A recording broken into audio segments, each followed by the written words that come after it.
സമയം 12 കഴിഞ്ഞിരുന്നു. അപ്പോഴും റയാൻ തിരികെ വന്നിരുന്നില്ല. പുറത്ത് ഇടവപ്പാതി തകർത്തു പെയ്യുന്നതിന്റെ ശബ്ദം ശ്രവിച്ചുകൊണ്ട് ബെഡിൽ കണ്ണും തുറന്നു കിടക്കുകയായിരുന്നു ആമി. അപ്പോഴായിരുന്നു പുറത്ത് കാറിന്റെ ഹോൺ മുഴങ്ങിയത്. കിടക്കയിൽ എഴുന്നേറ്റ് ചെവിയോർത്തിട്ട് അവൾ അനങ്ങാതെ ഇരുന്നെങ്കിലും വീണ്ടും തുടർച്ചയായി ഹോൺ മുഴങ്ങിയതും ആമി ബെഡിൽ നിന്നും എഴുന്നേറ്റ് മുറിക്ക് പുറത്തേക്ക് വന്നു. ഹാളിലെ ജനാലിലൂടെ നോക്കുമ്പോൾ മുറ്റത്തുള്ളത് റയാന്റെ കാറ് തന്നെയാണെന്ന് മനസ്സിലായതും അവളിൽ ആശ്വാസം നിറഞ്ഞു. അപ്പോഴും കാറിൽ നിന്ന് നിർത്താതെ ഹോൺ മുഴങ്ങുകയായിരുന്നു. ഈ പാതിരാത്രി നാട്ടുകാരുടെ ഉറക്കം കൂടി കളയാൻ ഇങ്ങനെ കിടന്നലറുന്നത് എന്തിനാണോ എന്തോ. പിറുപിറുത്തുകൊണ്ട് അവൾ മുൻവാതിൽ തുറന്ന് പുറത്തേക്കിറങ്ങി. ആഹാ, തമ്പുരാട്ടി ഉറങ്ങിയില്ലായിരുന്നോ? വാതിൽ തുറന്നതും അവളെ കണ്ട് പുറത്തേക്കിറങ്ങി റയാൻ വിളിച്ചു ചോദിച്ചു. അവന്റെ കാലുകൾ നിലത്തുറയ്ക്കാത്ത വിധം അവൻ മദ്യപിക്കുകയും ചെയ്തിരുന്നു അപ്പോൾ. അത് മനസ്സിലായത് കൊണ്ട് തന്നെ ആമി ഒരക്ഷരം പോലും മിണ്ടാതെ നനഞ്ഞൊലിച്ചു നിൽക്കുന്നവനെ നോക്കി നിന്നതേയുള്ളൂ. എന്താടി, ഇപ്പൊ നിന്റെ നാവ് ഇറങ്ങിപ്പോയോ? വല്ലതും മൊഴിയടി. നിങ്ങൾ ആ മഴയത്ത് നിന്ന് ഇങ്ങോട്ട് കയറി വാ, എന്നിട്ട് മൊഴിഞ്ഞാ പോരെ? ഞാൻ നനയോടി. നിനക്കറിയാമോ, നിന്നോട് ചെയ്തു പോയ ആ തെറ്റില്ലേ, നിന്റെ കഴുത്തില ചുറ്റി വരിഞ്ഞു കിടക്കുന്ന തെറ്റ്, അത് തെറ്റായിരുന്നുവെന്ന് തിരിച്ചറിഞ്ഞ നാളെ മുതൽ നീറിപ്പോകുകയാടി എന്റെ ചങ്ക്.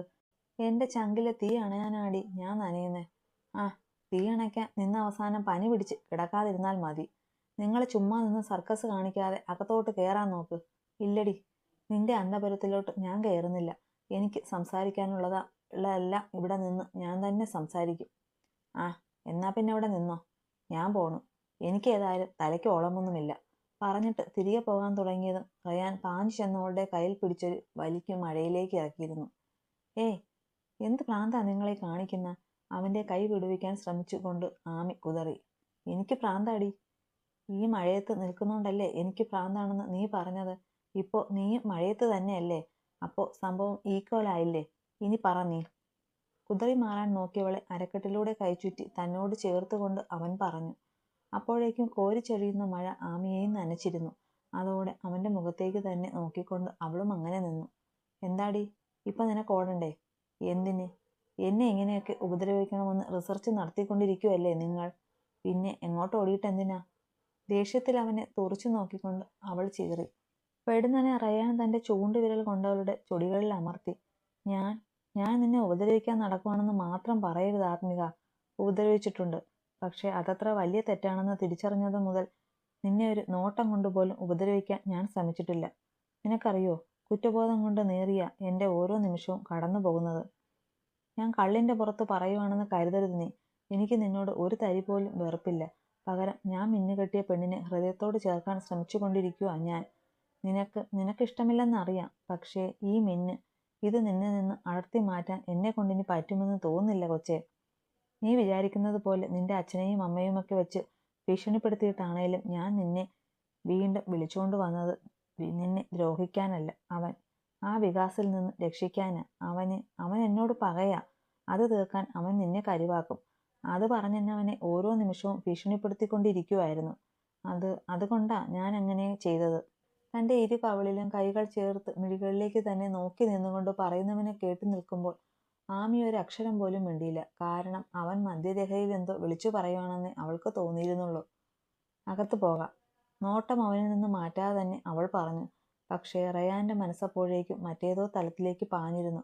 തൊട്ടു മുന്നിൽ മഴയെ അണിഞ്ഞു നിൽക്കുന്ന പെണ്ണിനെ നോക്കി നിൽക്കുമ്പോൾ അവൻ മറ്റെല്ലാം മറന്നിരുന്നു.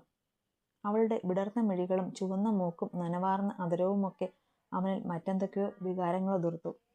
പരസ്പരം കെട്ടിപ്പുണർന്ന് ആർത്തിരമ്പുന്ന മഴയിലും കാറ്റിലും അലിഞ്ഞു നിൽക്കുമ്പോഴും തന്നോട് ചേർന്ന് നിൽക്കുന്ന പെണ്ണുടലിന്റെ ചൂട് അവന്റെ സിരകളിലേക്കും പടർന്നു തുടങ്ങിയിരുന്നു. റയാൻ. ഇടുപ്പിലൂടെ ഇഴഞ്ഞു തുടങ്ങിയ അവന്റെ കൈകളുടെ ചലനവും കണ്ണുകളിലെ ഭാവവും ആമിയിലും ചലനങ്ങൾ സൃഷ്ടിച്ചു തുടങ്ങിയിരുന്നു. എത്രയൊക്കെ ശ്രമിച്ചാലും പരസ്പരം നഷ്ടപ്പെട്ടു പോകാവുന്ന അവസ്ഥയിൽ അവന്റെ ഉടൽച്ചൂടിൽ തന്നിലെ പെണ്ണും കീഴടങ്ങാൻ ഒരുങ്ങുകയാണെന്ന് അവൾ തളർച്ചയോടെ തിരിച്ചറിഞ്ഞു. കളരിക്കലെ ഗേറ്റ് കടന്ന് റയാന്റെ കാർ അകത്തേക്ക് വന്നതും ആ കാറിന്റെ സ്വരം തിരിച്ചറിഞ്ഞതുപോലെ റൂബിയും റോണയും പുറത്തേക്ക് ഇറങ്ങി വന്നു. ഡ്രൈവിംഗ് സീറ്റിൽ നിന്നും ഇറങ്ങിയ റയാനെ കണ്ടിട്ടും ഇരുവരുടെ നോട്ടവും ആകാംക്ഷയോടെ കാറിനുള്ളിലേക്ക് തന്നെ നീണ്ടിരുന്നു. പിള്ളേരാണോടി? ചോദിച്ചുകൊണ്ട് പോൾ പുറത്തേക്ക് വന്നപ്പോൾ അയാളുടെ ചോദ്യത്തിലെ പിള്ളേരെന്ന പ്രയോഗം പൂർണ്ണമല്ലാത്തതുപോലെ റൂബി മൗനമായ മുഖത്തേക്ക് നോക്കി. അതേസമയം തന്നെയായിരുന്നു കോ ഡ്രൈവിംഗ് സീറ്റിൽ നിന്ന് ആമി പുറത്തേക്ക് ഇറങ്ങിയത്. വലിയ സന്തോഷമൊന്നും പ്രകടമായിരുന്നില്ലെങ്കിൽ പോലും വെറുപ്പും അവളിൽ ആർക്കും കാണാൻ കഴിഞ്ഞിരുന്നില്ല.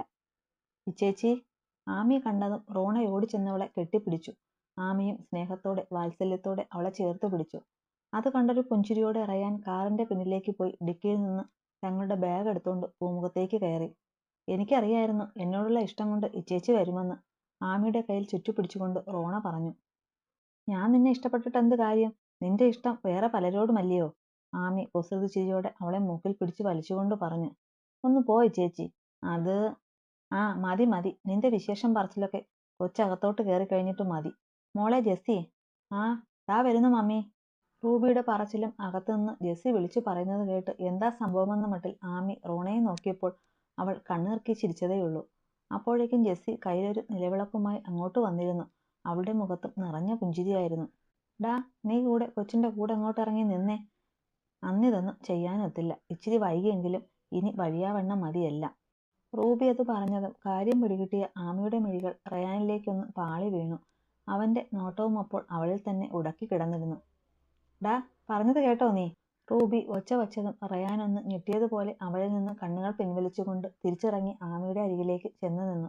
മമ്മിക്കെന്ന് ഇതിനൊന്നും യോഗമുണ്ടായില്ല മോളെ. ഇച്ചിരി വൈകിപ്പോയി. എന്നാലും സാരമില്ല പറഞ്ഞുകൊണ്ട് റൂബി ആമിയുടെ നെറ്റിൽ കുരിശു വരച്ച് അവളുടെ നെറുകയിൽ ചുംബിച്ചു. അതുപോലെ തന്നെ റയാനും ചെയ്തിട്ട് ജെസ്സിയുടെ കയ്യിൽ നിന്ന് നിലവിളക്ക് വാങ്ങി ആമിയുടെ കയ്യിലേക്ക് കൊടുത്തു. അരികിൽ നിന്നവനെ ഒന്ന് പാളി നോക്കിയിട്ട് അവൾ പതിയെ ആ നിലവിളക്കും വാങ്ങി അകത്തേക്ക് കയറി. ഇനി പറഞ്ഞ കഥകളൊക്കെ.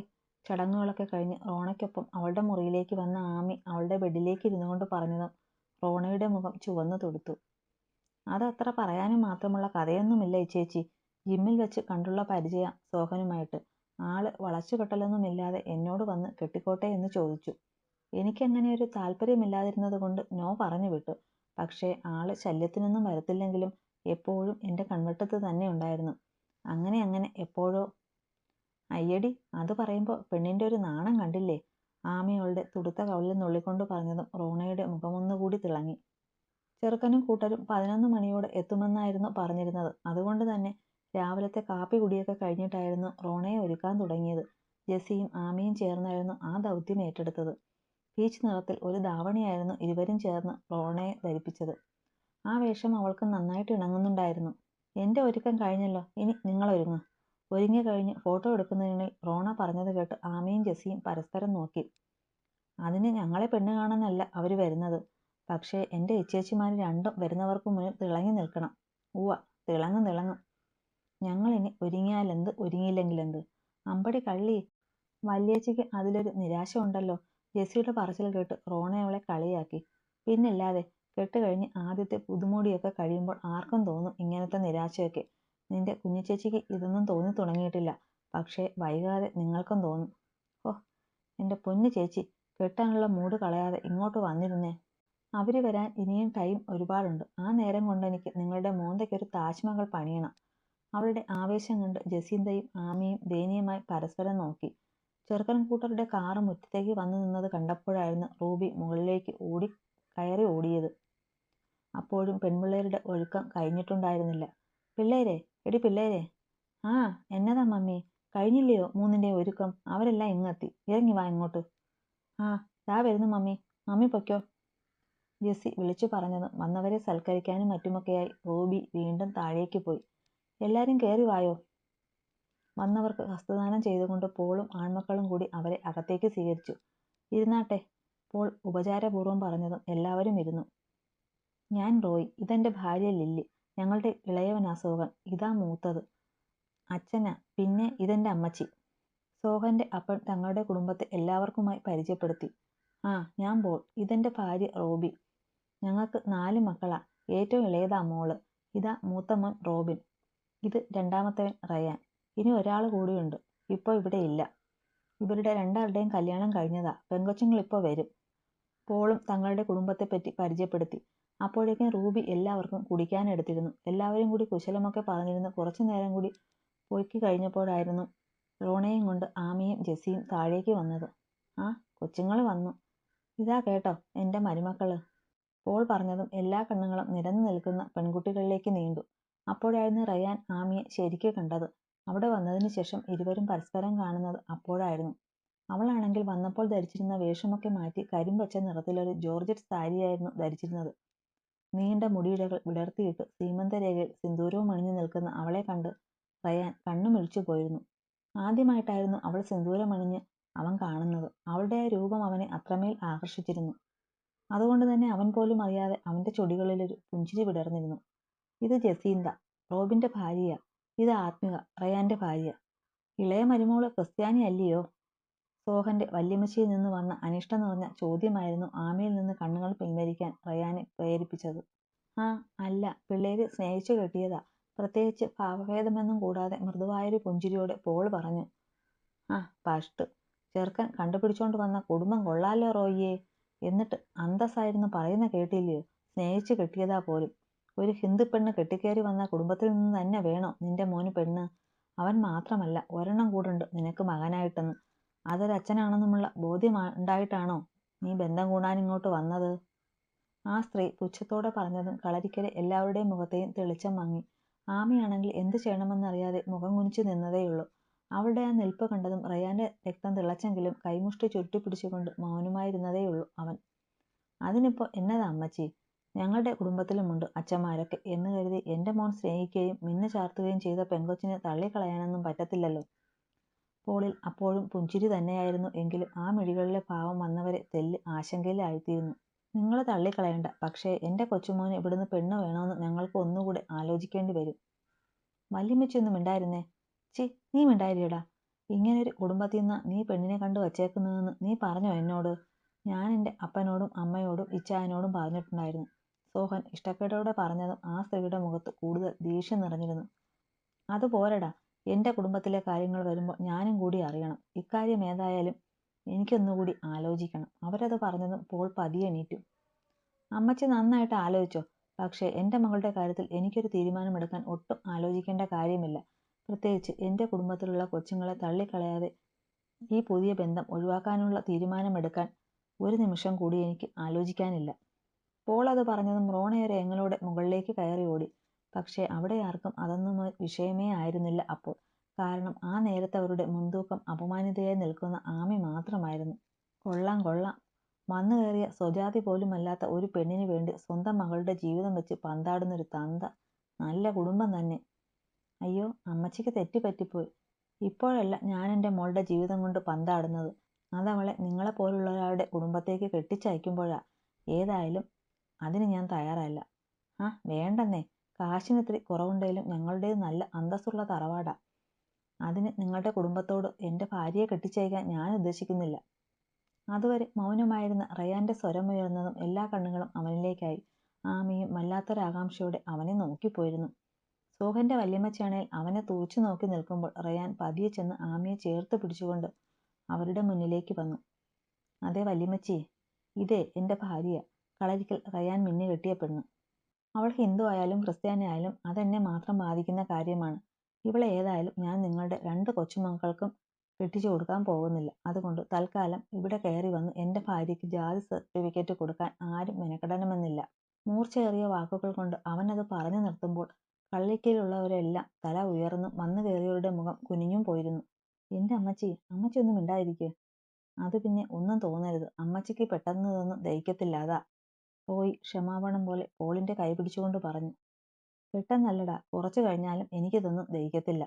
വേണമെന്ന് ഇവിടെ ആർക്കും ഒരു നിർബന്ധവുമില്ല. ഞാൻ ജാതിക്കും മതത്തിനുമെല്ലാം മുകളിൽ എൻ്റെ മക്കളുടെ സന്തോഷം നോക്കുന്നവനാ. അതുകൊണ്ടാ ഇപ്പൊ ഈ ഉമ്മറത്ത് വെച്ച് ഇത്തരമൊരു സംസാരത്തിനിടയായാലും. എന്നാലും സാരമില്ല, നമ്മുടെ ജീവിതത്തിൽ സംഭവിക്കുന്നതെല്ലാം നല്ലതിനാണെന്ന് വിശ്വസിക്കുന്നവനാ ഞാൻ. ഇതും അങ്ങനെയാണെന്ന് കരുതാനാ എനിക്കിഷ്ടം. അപ്പോ നിങ്ങൾ ഇറങ്ങുമല്ലേ?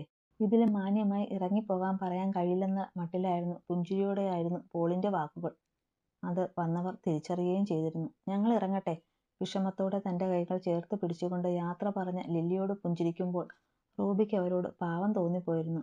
ഒരാളുടെ നാവ് പിഴവ് കൊണ്ട് ഒരു കുടുംബത്തെ ഒന്നാകെ അപമാനിക്കപ്പെട്ട തല കുനിച്ചിറങ്ങുകയാണെന്ന ബോധ്യമുണ്ടായിരുന്നുവെങ്കിൽ പോലും ആ കുടുംബത്തോട് ഒരു സഹതാപത്തിന്റെയും ആവശ്യമില്ലെന്ന മട്ടിലായിരുന്നു കളരിക്കലുള്ളവരുടെ നിൽപ്പ്. ആ അങ്ങനെ തറവാട്ടുകാർ പടിയിറങ്ങി. അവരുടെ കാറ് ഗേറ്റ് കടന്നു പോയതും പോൾ നിസ്സാരഭാവത്തിൽ പറഞ്ഞു. അയ്യോ എൻ്റെ കൊച്ച്. റൂബി വെപ്രാളത്തോടെ മുകളിലേക്ക് ഓടി. പിന്നാലെ റയാന്റെ കൈപ്പിടിയിൽ നിന്ന് വഴുതി മാറിയ ആമിയും ജെസിയും ഉണ്ടായിരുന്നു. പെൺപിള്ളേരൊഴികെ എല്ലാവരും ഹാളിൽ ഒത്തുകൂടിയിരിക്കുകയായിരുന്നു. റോണയുടെ പെണ്ണുകാണൽ തന്നെയായിരുന്നു അവരുടെ സംസാര വിഷയം. മോളുടെ കാര്യത്തിൽ ഇനി എന്നതാ അച്ചായ തീരുമാനം? കുറച്ചു മുമ്പ് തന്റെ മടിയിൽ കിടന്ന് തേങ്ങിക്കരഞ്ഞ മകളുടെ മുഖമോർത്തുള്ള വേദനയോടെ റൂബി ചോദിച്ചു. ഒരാളെ വെച്ച് ഒരു കുടുംബത്തെ വിധിക്കാനൊന്നും നമ്മൾ ആളല്ലല്ലോ കൊച്ചേ.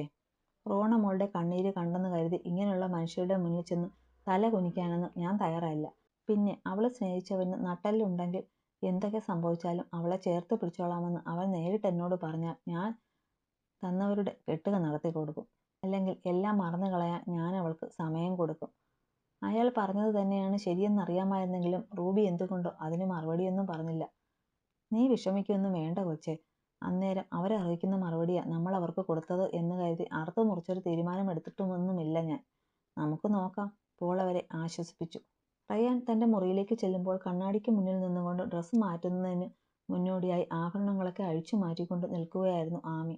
അവൻ മുറിയിലേക്ക് കയറി വാതിലടച്ച് കുറ്റിയിട്ടത് കണ്ടിട്ടും അവൾ മൈൻഡ് ചെയ്യാതെ താൻ ചെയ്തുകൊണ്ടിരുന്നത് തന്നെ തുടരുകയായിരുന്നു. പക്ഷേ റയാന്റെ കണ്ണുകൾ അവളിൽ തന്നെയായിരുന്നു. അവൻ നേരെ വന്ന് അവളെ തന്റെ നേർക്ക് പിടിച്ചു തിരിച്ചതും ആമി കണ്ണുകളുയർത്തി അവന്റെ മുഖത്തേക്ക് നോക്കി. വേദന വല്ലതുമുണ്ടോ? തന്റെ മുഖത്തേക്ക് നോക്കി നിന്നുകൊണ്ടുള്ള അവന്റെ ചോദ്യത്തിന് അവൾ മറുപടിയൊന്നും പറഞ്ഞില്ല. പക്ഷേ ആ കണ്ണുകളിൽ നിന്ന് നോട്ടം പിൻവലിച്ചതുമില്ല. റോണയ്ക്ക് നല്ല വിഷമമുണ്ട്. അവൾക്കപ്പോൾ അതായിരുന്നു പറയാനുണ്ടായിരുന്നത്. അതൊന്നും സാരമില്ല. അവൾക്ക് യോജിച്ചതല്ലെങ്കിൽ ഇപ്പോൾ കുറച്ച് വിഷമിച്ചിട്ടാണേലും മാറിപ്പോകുന്നത് തന്നെയാ നല്ലത്. അല്ലെങ്കിൽ ഭാവിയിൽ അവൾ ഒരുപാട് വിഷമിക്കും, റയാൻ പതിയെ പറഞ്ഞു. അതിനൊരു മൂളൽ മാത്രം പകരം നൽകിക്കൊണ്ട് അകന്നു മാറാൻ ആമി ഒരു ശ്രമം നടത്തി നോക്കിയെങ്കിലും റയാൻ അവളെ വീണ്ടും ചുറ്റിപ്പിടിച്ച് തന്നോട് ചേർത്തു. വിട്, എനിക്ക് ഡ്രസ്സ് മാറണം. താങ്ക്സ്. അവൾ പറഞ്ഞത് കേൾക്കാത്തതുപോലെ അവൻ പറഞ്ഞതും ആമി ചോദ്യഭാവത്തിൽ അവനെ നോക്കി. ഇവിടേക്ക് വന്നതിനും പിന്നെ ഇന്നലത്തെ രാത്രിക്കും. നെഞ്ചിൽ നിന്നും അവളുടെ സാരി അല്പം വലിച്ചിറക്കി ചുവന്നു കിടക്കുന്ന പാടിലൂടെ വിരലോടിച്ചുകൊണ്ട് റയാൻ പറഞ്ഞതും പൊള്ളിപ്പിടിഞ്ഞതുപോലെ ആമി പിന്നോട്ട് മാറി. അവന് മുഖം കൊടുക്കാതെ ഡ്രസ്സിംഗ് റൂമിലേക്ക് പാഞ്ഞു കയറി വാതിലടച്ചിട്ട് അതിൽ തന്നെ ചാരി നിന്ന് കിതയ്ക്കുമ്പോൾ ഉള്ളിലെവിടെയൊക്കെയോ സുഖമുള്ളൊരു നീറ്റൽ പടരുന്നത് അവൾ അറിഞ്ഞു. കണ്ണുകളടച്ച് അതരങ്ങളിൽ ദന്തക്ഷതമേൽപ്പിക്കുമ്പോൾ മനസ്സ് തലേ ദിവസത്തെ നനവാർന്ന രാത്രിയിലേക്ക് ഊളിയിടുകയായിരുന്നു.